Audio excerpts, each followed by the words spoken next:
सास की ममता और बहू का सम्मान, एक प्रेरणादायक कहानी। भूमिका।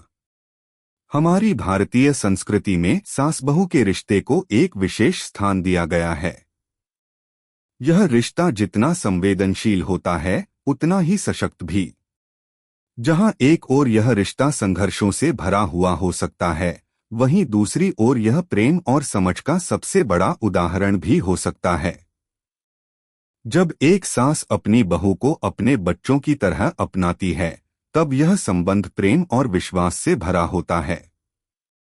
इस कहानी में हम एक ऐसे सास बहू के रिश्ते को देखेंगे जहां सास अपनी बहू के प्रति ममता से भरी बात करती है और बहू उसे अपना आदर्श मानती है। अगर आप अपनी माँ से प्यार करते हो और उनको हमेशा खुश देखना चाहते हो तो चैनल को सब्सक्राइब करो, लाइक करो, जय माता दी कमेंट करो। बहुत ही जल्द आपको खुशखबरी मिलेगी। प्लीज वीडियो को लास्ट तक जरूर देखें। अब आगे सुने। कहानी। राजधानी दिल्ली के एक छोटे से मोहल्ले में बसी एक सुखी परिवार की कहानी है। परिवार में थे सास सुमित्रा देवी और उनकी बहू राधिका।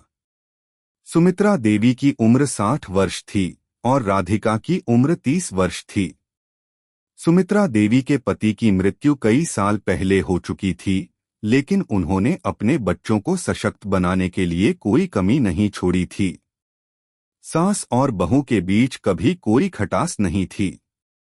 राधिका ने हमेशा सास को अपनी मां समान समझा और सुमित्रा देवी ने राधिका को अपनी बेटी के रूप में अपनाया।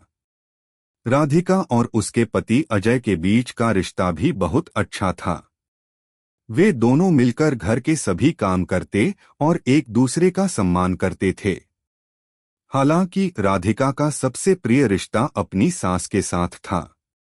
वह अक्सर अपनी सास से छोटी छोटी बातें सीखने जाती और सास उसे अपनी जिंदगी के अनुभवों के बारे में बताती। एक दिन राधिका और सुमित्रा देवी घर के आंगन में बैठकर चाय पी रही थीं। राधिका ने सुमित्रा देवी से पूछा, माँ, आप हमेशा इतनी खुश और संतुष्ट क्यों रहती हैं? जीवन में बहुत सारे संघर्ष आए हैं, फिर भी आप हमेशा मुस्कुराती हैं। सुमित्रा देवी मुस्कुराई और राधिका को गहरी नजरों से देखा। फिर बोली, बिल्कुल बेटा, जिंदगी में संघर्ष आए हैं, लेकिन मैंने कभी भी अपना धैर्य नहीं खोया। सबसे बड़ी बात यह है कि परिवार में अगर सास और बहू के बीच प्यार और सम्मान हो तो हर मुश्किल हल हो सकती है। मेरे पास एक और राज है। राधिका ने उत्सुकता से पूछा, वह क्या राज है, माँ? सुमित्रा देवी ने चाय की प्याली को हल्का सा घुमाते हुए कहा, वह यह है कि हमें अपनी सास और बहू के रिश्ते को केवल एक रिश्ते के रूप में नहीं देखना चाहिए। यह एक ऐसी जिम्मेदारी है जिसमें हमें एक दूसरे का आदर, विश्वास और स्नेह देना होता है। जब हम एक दूसरे की भावनाओं की कदर करते हैं तो कोई भी समस्या हमें हरा नहीं सकती। राधिका की आंखों में चमक आ गई। वह सुमित्रा देवी के अनुभवों से बहुत प्रभावित हुई। उसने कभी नहीं सोचा था कि सास बहू का रिश्ता इतना गहरा हो सकता है। राधिका ने अपने मन में ठान लिया कि वह अपनी सास की तरह ही ससुराल में प्रेम और सम्मान का माहौल बनाएगी। कुछ महीने बाद राधिका का एक बहुत बड़ा निर्णय लेने का समय आया। उसकी मां की तबीयत बहुत खराब थी और उसे दिल्ली में ही रहना पड़ा। राधिका को अपनी सास के साथ घर पर रहकर उनका ख्याल रखना था। अजय ने राधिका से कहा, तुम अपनी मां के पास जा सकती हो, लेकिन सुमित्रा मां का ध्यान रखना भी बहुत जरूरी है। राधिका ने कहा, मैं मां को छोड़कर नहीं जा सकती, लेकिन मैं सुमित्रा मां के लिए भी कोई कमी नहीं छोड़ूंगी। यह निर्णय राधिका के जीवन के सबसे कठिन क्षणों में से एक था, लेकिन उसने अपने सास बहू के रिश्ते को निभाने के लिए पूरी निष्ठा से यह जिम्मेदारी उठाई। वह सुमित्रा देवी की देखभाल करने लगी, उनके साथ समय बिताने लगी और घर के सभी कामों में उनका हाथ बटाने लगी। इसके बदले सुमित्रा देवी ने राधिका से और भी ज्यादा स्नेह और प्यार देना शुरू किया। एक दिन जब सुमित्रा देवी राधिका से बात कर रही थीं, तो उन्होंने कहा, तुमने जो किया वह बहुत बड़ा काम किया।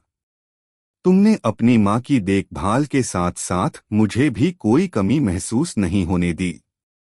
यही सास बहू का सही रिश्ता होता है। राधिका की आंखों में आंसू थे, लेकिन उसने सुमित्रा देवी के पांव छुए और कहा, आप ही मेरे लिए आदर्श हो माँ। मैंने आपकी तरह ही अपना जीवन जीने की ठानी है। सुमित्रा देवी ने राधिका को गले लगाते हुए कहा, तुम्हारा सम्मान ही मेरे लिए सबसे बड़ी खुशी है। समाप्ति।